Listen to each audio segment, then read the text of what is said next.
Buen día, estamos con el profesor Martín Tanaka de la Facultad de Ciencias Sociales de la Universidad Católica, investigador también del IEP y un especialista en todo de las discusiones, los esfuerzos y también planteamientos teóricos que se han dado a nivel de América Latina sobre la evolución, el desarrollo de nuestros países, ¿no? Desde el punto de vista de las ciencias políticas. Entonces, queríamos conversar con él un poco sobre la actual coyuntura que anda complicada, desde los que dijeron fue un golpe y finalmente con el reconocimiento de las Fuerzas Armadas, los gobiernos regionales y locales, como que perdió peso, y la renuncia también de la excongresista Mercedes Arauz, y la CONFIES misma, que ya se acercó al gobierno en términos de buscar, un poco pasar la página, ¿no? Como que ese tema ya se consolidó y tampoco hubo la catástrofe que algunos auguraban que podía haber, ¿no? En términos económicos. Eso parece que pasó un poco, pero el tema de la coyuntura de la crisis actual, una bandera fue la lucha contra la corrupción, pero otra bandera fue la reforma política, aparte del tema de la reforma judicial, en la que tuviste un rol muy importante en la elaboración de esa propuesta que finalmente quedó un poco en el camino, ¿no? O sea, ¿cómo queda este debate de las reformas o la posibilidad de implementar reformas en una coyuntura como esta, de un cierre del Congreso? Y bueno, se supone que en enero tenemos nuevas autoridades, ¿no? Así es. Bueno, gracias por la entrevista. Quizá lo primero es mencionar que esta suerte de normalización en la que estamos, ¿no?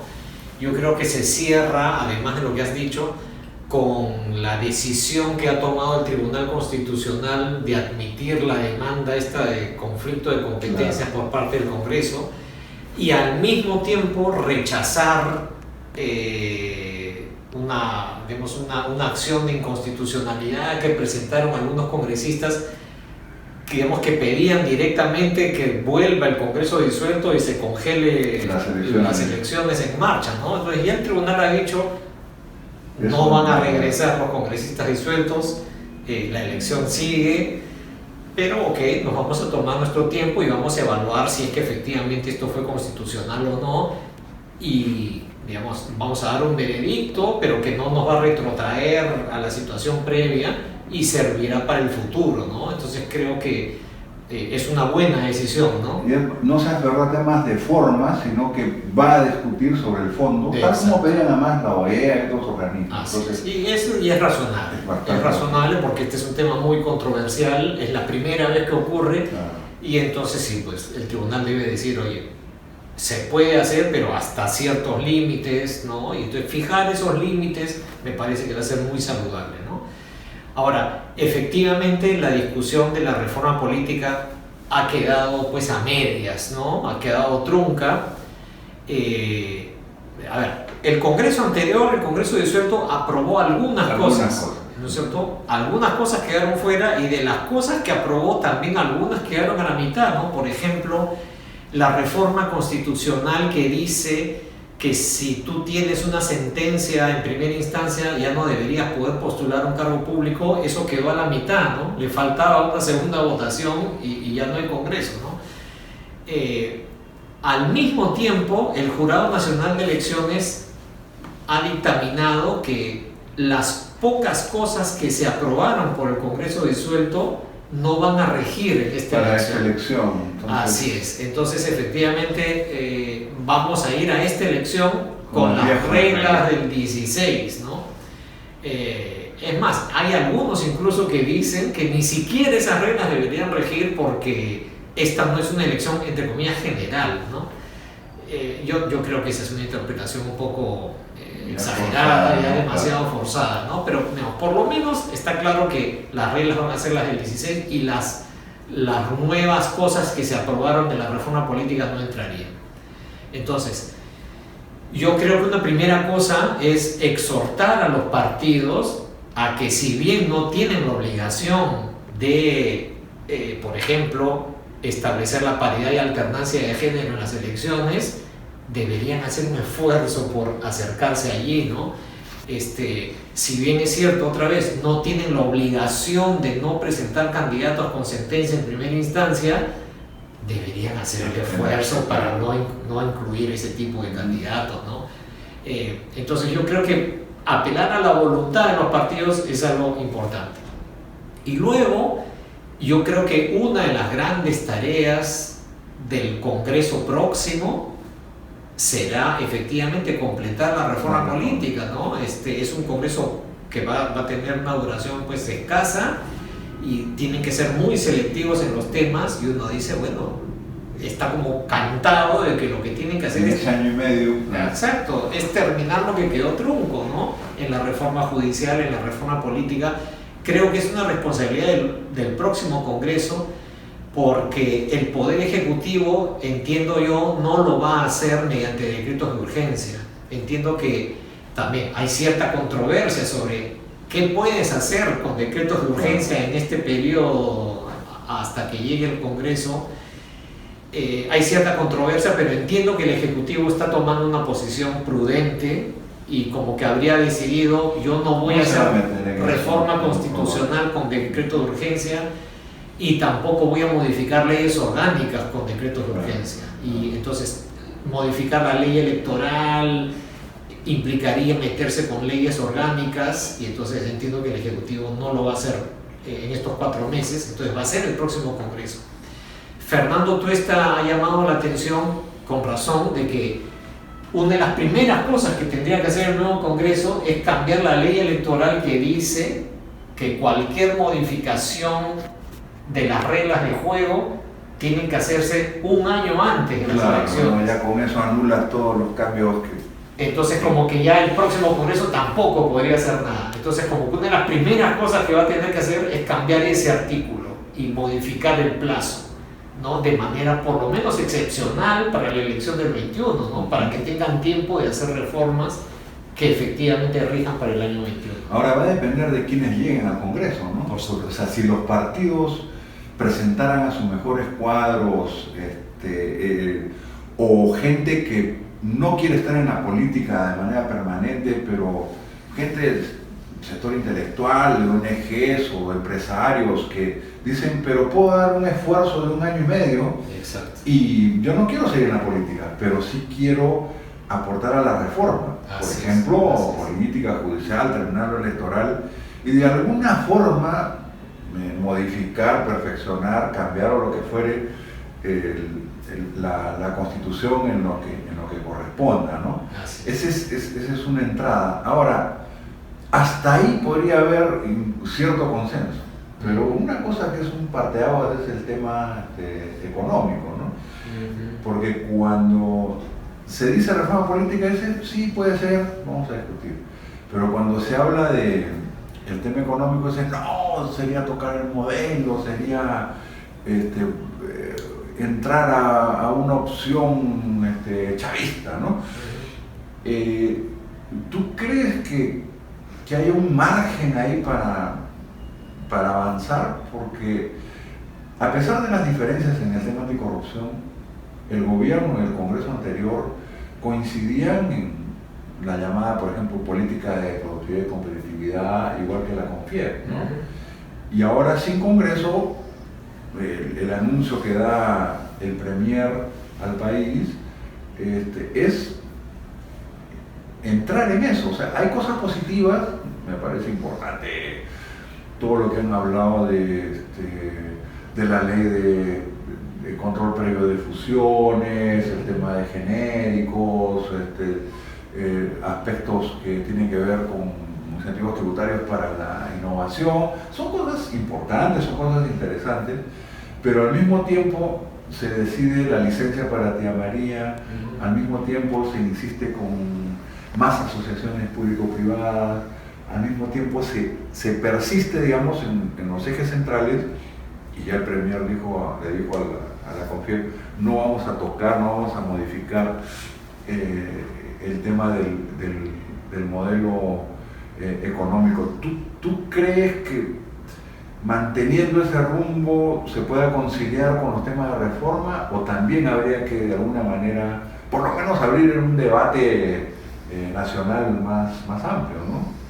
Sí, bueno, es una posibilidad, pero claro, depende mucho de cómo les vaya electoralmente a las fuerzas políticas que ponen ese tema en agenda, ¿no? En algún momento parecía que grupos de izquierda más afines, digamos, esos planteamientos podrían tener un buen desempeño en esta elección, ¿no? Porque, digamos, en la coyuntura de la disolución, ellos quedaron del lado ganador, digámoslo así, ¿no? Apoyando la disolución, apostando a la renovación política, ¿no?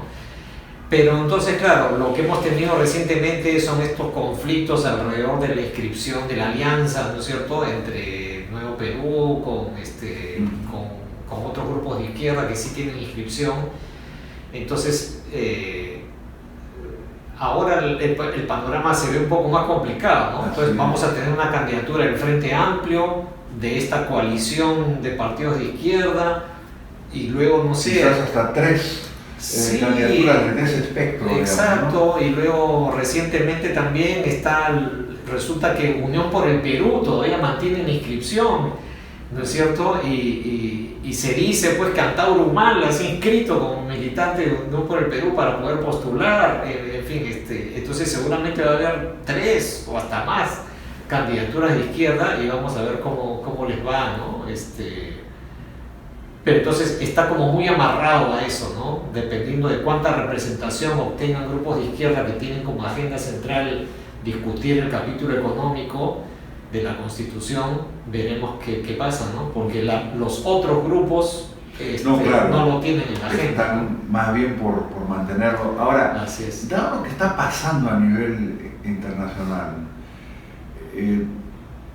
digamos, gente en el gobierno, en Chile, incluso ese tema constituyente, Piñera no directamente, pero algunos de los ministros lo pone por lo menos en Chile, eso está en el centro. Porque claro, o sea, y en Chile, porque yo no creo que sea una cuestión tan reduccionista decir el modelo murió, fracasó. Yo creo que es mucho más complejo el asunto, porque Chile aumentó el ingreso per cápita de una manera muy importante, indicadores de desarrollo humano, redujo la pobreza prácticamente a un dígito, invirtieron en ciencia y tecnología y están en el tema digital, en la relación con Asia. O sea, digamos, ha habido un avance importantísimo. Claro, están los temas de la desigualdad que han explotado. Pero uno tiene allá a Luksic o a otros líderes empresariales que dicen, oiga, tenemos que aportar y ver la forma de solucionar esto, contribuir a la solución de esto. No necesariamente uno encuentra la misma sintonía en líderes empresariales en el país, donde tú dices, no, hay que sacar como sea, Tía María, tenemos que dar estos regímenes como los de agroindustria y pymes, más bien generalizarlos, vamos a sacar una ley Pulpín 3, vamos, ¿no? O sea, es como una suerte de... somos una especie de isla donde el caso emblemático, ¿no? donde mejor se avanzó, y yo estoy seguro que haciendo algunos ajustes y rectificaciones van a tomar una senda de desarrollo, porque los aspectos institucionales, lo que se ha logrado avanzar y los cuadros intelectuales que tienen las élites, yo creo que van a hacer ajustes, pero acá no encontramos eso. Entonces, ¿no te parece que hay el riesgo de que se entre a una, digamos, polarización o una dicotomía más de tipo ideológica, de que yo no quiero tocar el aspecto económico de la Constitución, o yo sí quiero porque, bueno, es parte de mi programa, y no estamos haciendo una reflexión más serena o más a fondo del tema. Sí, sí, yo creo que efectivamente, como dices, Perú aparece pues eso, con una ubicación muy particular en el vecindario, ¿no? O sea, y ciertamente la reacción de muchos aquí es que lo que está pasando en Chile no es equivalente o replicable a lo que pasa acá. No va a pasar acá. ¿No? Eso, y que no pasaría aquí por diferentes razones, ¿no? Y entonces eso se ve con preocupación, con inquietud, pero como que la reacción de muchos es no, pero acá no estamos ahí, no va a pasar lo mismo, no hay necesidad de tomar medidas tan extremas. Bueno, el presidente Piñera dijo unos días antes de que explotara todo que Chile era un oasis. Así es, y que en relación al resto de países que tenían los problemas, o sea, él mismo, bueno, ha tenido que pedir perdón por la falta de visión, o sea, están tratando de reaccionar, pero acá como que, como tú dices, se dice no va a pasar. Exacto. Porque hay alta informalidad, porque lo que fue. Sí. Yo diría que esa es la impresión general entre la élite política, ¿no es cierto? Y ciertamente como que aquí los temas que jalan más en la agenda es la lucha contra la corrupción, la reforma judicial, la reforma política, ¿no? Los temas económicos no están entrando tanto todavía, al menos, ¿no? Pero sí, ciertamente. Bueno, y en eso Perú pues está más cerca, no sé, de países como Colombia, ¿no? Que han quedado como los países que, digamos, como que no cuestionan demasiado el rumbo económico, ¿no? Pero ciertamente la región está cambiando bien rápido, ¿no? Pero otra vez, todo dependerá de qué es lo que sucede con la composición del Congreso. ¿Cuál sería tu pronóstico? ¿Tú qué crees que... No va a haber, evidentemente, una mayoría absoluta como la de ahora. ¿Habrá una atomización, una fragmentación que impida coaliciones? ¿O a pesar de que sean varias fuerzas, desde mi punto de vista, pues, aunque sean varias agrupaciones, debería haber por lo menos coaliciones, ¿no? Alguna suerte de pacto en torno a temas que nos dejen las bases sentadas para la elección del 2021 y para el bicentenario, ¿no?